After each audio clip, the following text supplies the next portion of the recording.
So Peter Bernstein posted this up on Facebook the other day, and it relates really closely actually to something I've noticed about the way a lot of jazz guitarists seem to go about studying chords, and something which I learned quite early on, thanks to having an early jazz lesson with the great British guitar player Dave Cliff.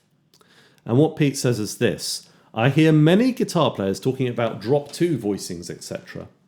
In my humble opinion, what they really need to do is drop 5, as in drop the 5th out of the voicing entirely. The voicings from the A string that are root 5th, 7th, 3rd need to be retired forever. So what he means are voicings like this and this. Okay? Addendum, the 5th sounds beautiful below the root. Check it out. We'll talk about that last bit maybe at the end of the video. But I just want to discuss the main bit of what Pete's talking about here. Right, so drop 5, drop the 5th out of the voicing entirely. When I started jazz guitar, I was told to sort of really focus on these shell voicings. In this case, Through Autumn Leaves, right? So what these are is it's root 7th, 3rd, no 5th. I have a video about this somewhere, and then you actually got the freedom then, if you want, to put some kind of lead line on top.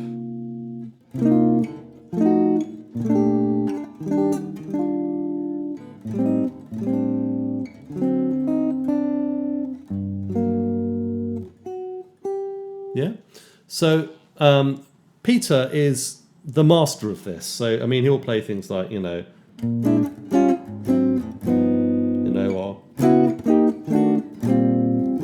all kinds of voice leading combinations that I wouldn't necessarily think of, but are all based really largely, not always entirely, but mostly on these simple shell voicings. Root 7th, 3rd, and sometimes root 3rd, 7th, although usually the former. Okay? And you just get that simply by taking the C major 7th voicing, the much maligned drop 2 root position. I'll talk about what drops are in a second. Drop the 5th, root 7th, 3rd, and then that's your shell, which you can also play up here. Same notes, different position, right? Now, you can add notes to that. So, for instance, you can add another 3rd, an octave down. But Pete prefers that to adding in the 5th, which he thinks sounds thin and weak, and I kind of agree with him. Obviously, it's very subjective. If you love the sound of drop 2s, then play drop 2s. So what am I talking about with all this drop stuff? Talking about drop 2 voicings, etc. So you've got your drops on the guitar, drop 2s, drop 3s. This terminology comes from big band arranging, where you have, a soli line, for instance, which means that you're harmonizing a melody line with all 4 members of the sax section, for instance. Usually alto, 2 tenors, and a baritone, I think. And you get the voicing of the chord, for instance, if it's close voiced, as root 3rd, 5th, 7th. This is a 7th chord, right? Or, 6th if it's a 6th chord, which I'm not going to, a little bit harder to stretch that one. And then if you put like the note that's the second one down from the top, so the one underneath the melody, and we go from the melody because it's the melody that we're harmonizing. We're thinking about the melody, which is one thing I like about drop nomenclature, actually. So the second note down, we drop that by an octave, and we get this, which is a much more, it's a very common guitar chord, and this one is also a drop 2, as is this, as is this, as is this. That's a drop 2 as well. This. Lots of very familiar chord shapes on the guitar. This are basically drop 2s, right? They seem to fit reasonably well. This one's a little bit of a stretch. First inversion, C major 7th, or C major 7th over E. It's a nice one. Then you get that, which we've already done. The slightly odd sounding third inversion. Third inversions always sound a bit strange with major 7th chords. And back to where we were, which is just that, but up an octave. Okay, so there's nothing wrong with drops. It's worth studying them. It's about learning the fretboard. The other class of chords that are quite common on guitar are drop 3s. So this is where you do the same thing again. So dropping the second one, you drop the third. 1, 2, 3. Drop that one down by an octave, and you get this, which is quite hard to play in that position, so I'd refinger it to that. Might be more familiar on this string group. And that one's really nice, isn't it? I like that one. So, and then there's drop 2 3s and drop 2 4s as well. All of which are quite common in jazz harmony circles. There's documents like the Ben Monder handout, which go through all the combinations. And if you use Mick Goodrick's voice leading almanacs, then he talks about the drops as well. Now, the case against the drops is that, for me, they're a little bit pedantic, and I don't actually think that most of the chords that we deal with as jazz guitarists, certainly not when we're starting off, things like this. And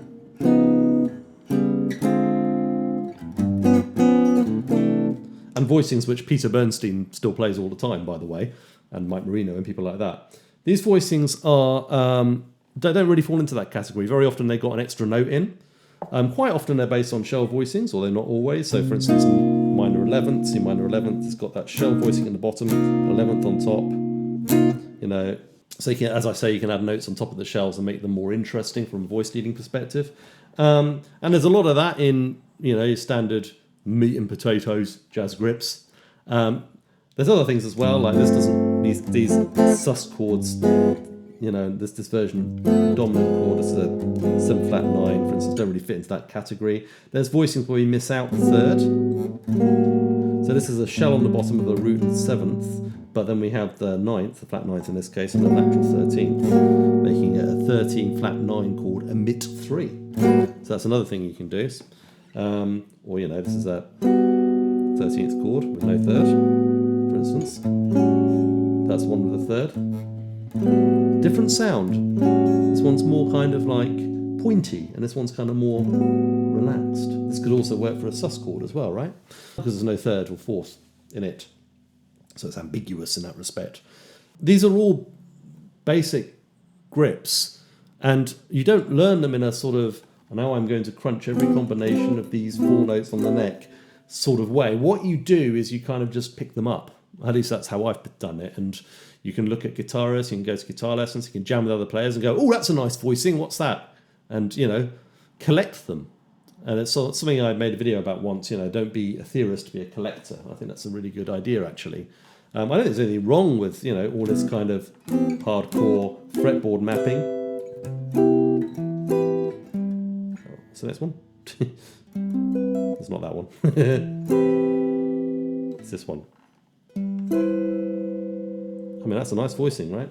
So,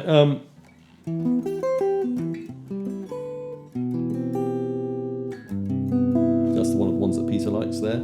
So there's nothing wrong with that. It can give you ideas, but it's not like those are necessarily the most useful or widely used voicings for comping. Again, like for dominant chords, you're often going to find things in 3rd inversion. So this is your 3rd inversion dominant, for instance, F7, but with an E flat in the bass. That's right. Yeah, that's right. Yeah, but that's rarely used. In fact, you'll often find with the 13th instead of the 5th, which is, or with a flat 9 as well, or with a flat 5 and a sharp 9 like that. Flat 9 resolves to 6 9, and often major chords are 6 9s. You can't go wrong with 6 9s. Actually, in major 7th, it's quite problematic. If I play, if I'm singing something like All of Me, all of me, all of me, that chord really jangles against the C. All. I mean, the C might be flat anyway, but in terms of how it relates to the chord, you would tend to be asked to avoid that in traditional arranging lessons because it's considered to be a problem unless you resolve it to a 6th. So a 6th is generally a safer choice than a major 7th anyway for a major chord voicing. And, if you don't want to do that kind of old school Barry Harris or swing thing, which can be nice, you can add a 9th in there as well. And that voicing is pretty widely applicable.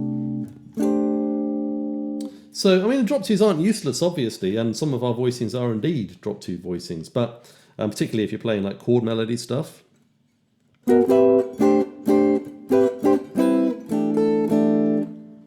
chord soloing like Wes obviously used a lot of drop twos on the top 4 strings. But again, it's like, again, for ease of fingering, we might want to play, if we're doing 6 chords, for instance, we might not want to play that. We might want to just go,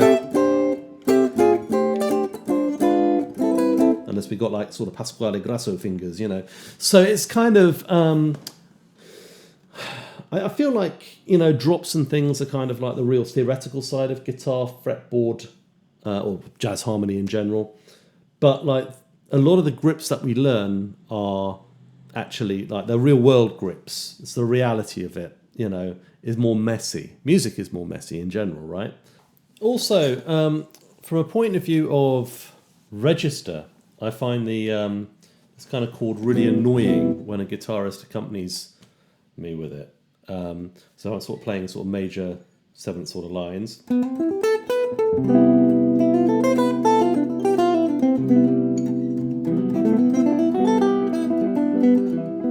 You kind of get in the way, whereas if you play a smaller voicing like this one,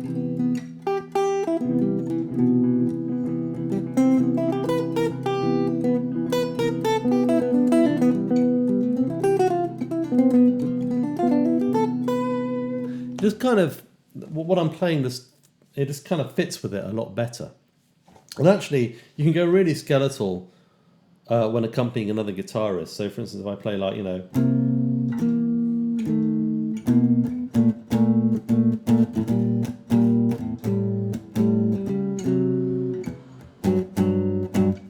that sounds pretty weird on its own, but in context, with a bit of guitar happening over the top.